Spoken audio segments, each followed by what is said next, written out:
नमस्कार दोस्तों, मैं डॉक्टर ए एस भदौरिया। हमारे यूट्यूब चैनल भदौरिया एजुकेशन पर आप सभी का स्वागत है।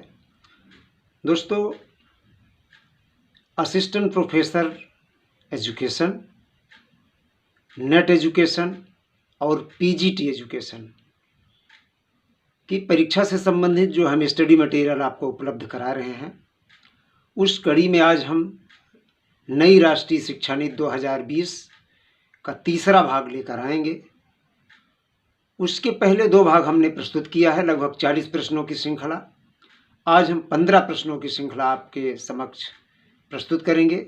इस तरह से लगभग 55 क्वेश्चन की श्रृंखला आपके समक्ष होगी और इस 55 प्रश्नों में ही लगभग आपके सारे प्रश्न मिलेंगे। इस टॉपिक पे आने वाले प्रश्न इसके बाहर से शायद संभव नहीं है कि आएंगे। उसके बाद अगर ज़्यादा डीप जाना होगा आपको और ज़्यादा गहरा अध्ययन करना होगा तो एक हमारी पुस्तक शीघ्र ही आ रही है, राष्ट्रीय शिक्षा नीति पर आधारित है, तो उस पुस्तक को आप पढ़ेंगे। तो चलिए आज के प्रश्नों पर हम चर्चा करें। उसके पहले आपसे एक रिक्वेस्ट है कि अगर आप हमारे चैनल को अभी तक सब्सक्राइब नहीं किए हैं तो हमारे चैनल को सब्सक्राइब कर लें। हमारे चैनल को अपने मित्रों को शेयर करा करें, अगर अच्छा लगे तो लाइक किया करें। तो चलिए बिना विलंब किए हुए चलते हैं आज के प्रश्नों पर।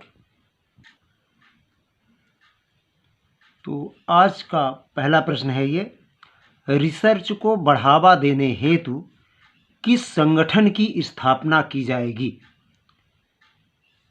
तो राष्ट्रीय शिक्षा नीति 2020 में जो कहा गया है, तो नेशनल रिसर्च फाउंडेशन की स्थापना की बात इसमें की गई है कि नेशनल रिसर्च फाउंडेशन NRF की स्थापना की जाएगी रिसर्च को बढ़ावा देने के लिए। अगला प्रश्न है, स्नातक यानी ग्रेजुएशन कितने वर्ष का होगा? तो 3 या 4 वर्ष का ग्रेजुएशन होगा। अगला प्रश्न है, राष्ट्रीय शैक्षिक तकनीकी फोरम NETF की स्थापना का मुख्य उद्देश्य क्या है? तो इसका उद्देश्य है पाठ्यक्रम को बढ़ावा देना। उसमें नई राष्ट्रीय शिक्षा नीति 2020 में कहा गया है कि राष्ट्रीय शैक्षिक तकनीकी फोरम की स्थापना की जाएगी, तो उसका उद्देश्य यही है कि पाठ्यक्रम को बढ़ावा दिया जाएगा। अगला प्रश्न है, UGC की स्थापना कब की गई थी? तो यह है 1956 में। राष्ट्रीय साक्षरता मिशन की शुरुआत कब हुई थी? तो ये हुई थी 1988 में।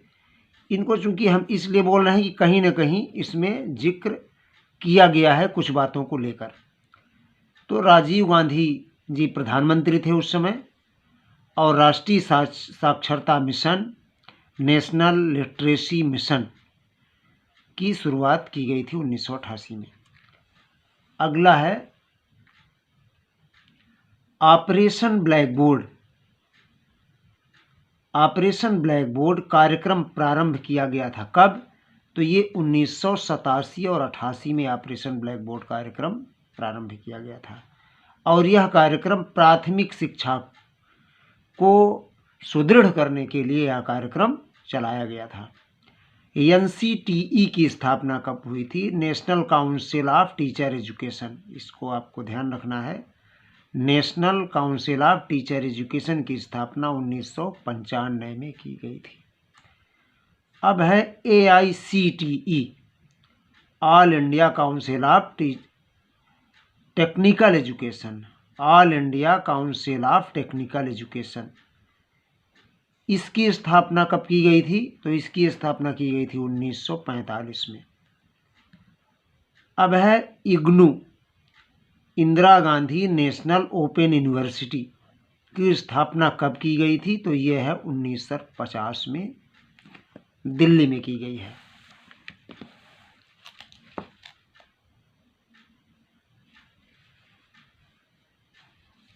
अब हमारा आज का अगला प्रश्न है, NTA नेशनल टेस्टिंग एजेंसी, राष्ट्रीय परीक्षण एजेंसी की स्थापना कब हुई है?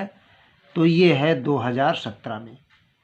तो देखिए दोस्तों, नेशनल टेस्टिंग एजेंसी ही अब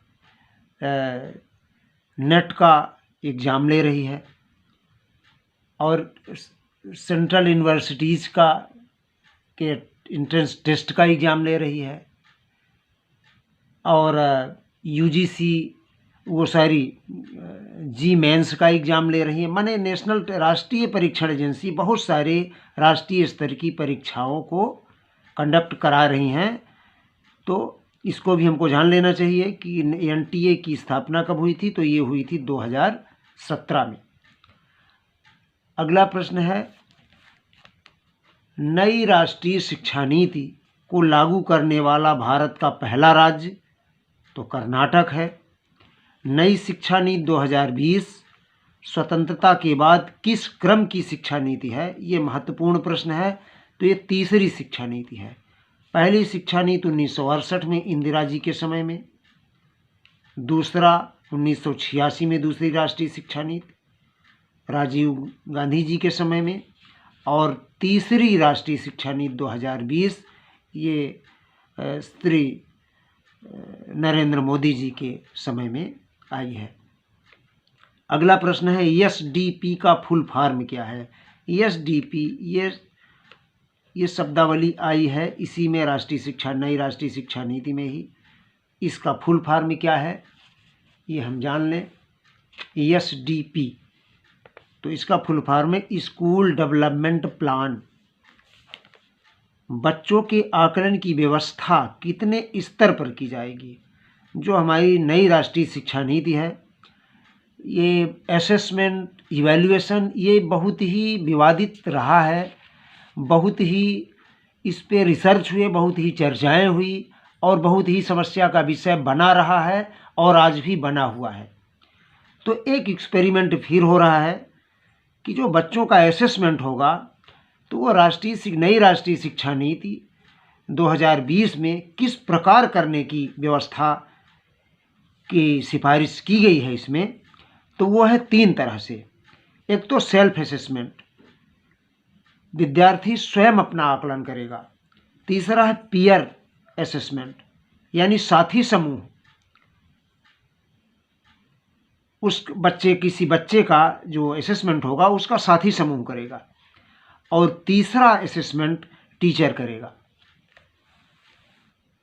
3 तरह का असेसमेंट है, सेल्फ असेसमेंट, पीयर असेसमेंट और टीचर असेसमेंट। तो समझ गए होंगे, सेल्फ असेसमेंट विद्यार्थी अपना आकलन स्वयं करेगा। इस पीयर असेसमेंट के अंतर्गत किसी विद्यार्थी का साथी समूह जो होगा वो उसका असेसमेंट करेगा यानी आकलन करेगा, और तीसरा शिक्षक उसका आकलन करेगा। अब अगला प्रश्न है, डिग्री कोर्स में 1 साल की पढ़ाई में सर्टिफिकेट, 2 साल की पढ़ाई में डिप्लोमा एवं 3 अथवा 4 साल की डिग्री की पढ़ाई में डिग्री की व्यवस्था किस नियम के तहत की गई है? तो ये है मल्टीपल एंट्री तथा एग्जिट नियम है। नई राष्ट्रीय शिक्षा नीति 2020 में मल्टीपल एंट्री और एग्जिट की बात की गई है। इसके अंतर्गत 1 साल पहले क्या हुआ करता था कि यदि बच्चे ने ग्रेजुएशन में एडमिशन लिया, 1 साल पढ़ा और छोड़ दिया तो उसकी 1 साल की पढ़ाई बेकार हो जाया करती थी। अब ऐसा नहीं होगा। अगर किसी ने 3 अथवा 4 साल के डिग्री कोर्स में अगर 1 साल की पढ़ाई की है तो भी उसे सर्टिफिकेट मिलेगा। अगर 2 साल की पढ़ाई कर ली है तो उसमें उसको डिप्लोमा मिल जाएगा, और 3 अथवा 4 साल अगर पूरा कर लिया है तो तब उसके बाद उसे डिग्री मिलेगी। तो अब 1 भी साल यदि पढ़ा है तो उसकी पढ़ाई बेकार नहीं जाने वाली है। दूसरी चीज़ इसमें यह है, अगर कोई विद्यार्थी कोई एक डिग्री कोर्स में प्रवेश लिया, जैसे बीएससी फर्स्ट ईयर में प्रवेश ले लिया, और यदि बीएससी फर्स्ट ईयर में प्रवेश ले लिया, अगले साल वह बीकॉम फर्स्ट ईयर करना चाह रहा है, तो अगले साल वो बीकॉम फर्स्ट ईयर में एडमिशन ले लेगा और बीकॉम करने के बाद पुनः वो बीएससी सेकंड ईयर में एडमिशन ले लेगा, उसका वो डिग्री कभी खराब नहीं होगी। यह है मल्टीपल एंट्री तथा एग्जिट नियम। तो ये भी राष्ट्रीय शिक्षा नीति में इसकी भी व्यवस्था की गई है। तो दोस्तों, आज हमारे इतने ही 15 प्रश्नों की श्रृंखला यहीं पे संपन्न होती है। तो हम पुनः आपसे एक रिक्वेस्ट करेंगे, आपसे एक गुजारिश करेंगे कि अगर आप हमारे चैनल को अभी सब्सक्राइब नहीं किए हैं तो हमारे चैनल को सब्सक्राइब कर लें, हमारे चैनल से जुड़े रहें। हमारे चैनल पर आपको बहुत ही महत्वपूर्ण प्रश्नों की श्रृंखला इसी तरह से प्रस्तुत की जाती रहेगी। और सबसे बड़ी बात यह है कि हम एक यूनिट वाइज या टॉपिक वाइज इस बार हम मटेरियल प्रस्तुत कर रहे हैं। तो हम आपसे रिक्वेस्ट करेंगे कि आप हमारे चैनल को देखें और नोट्स भी तैयार करते चलें। तो इसी के साथ दोस्तों, नमस्कार।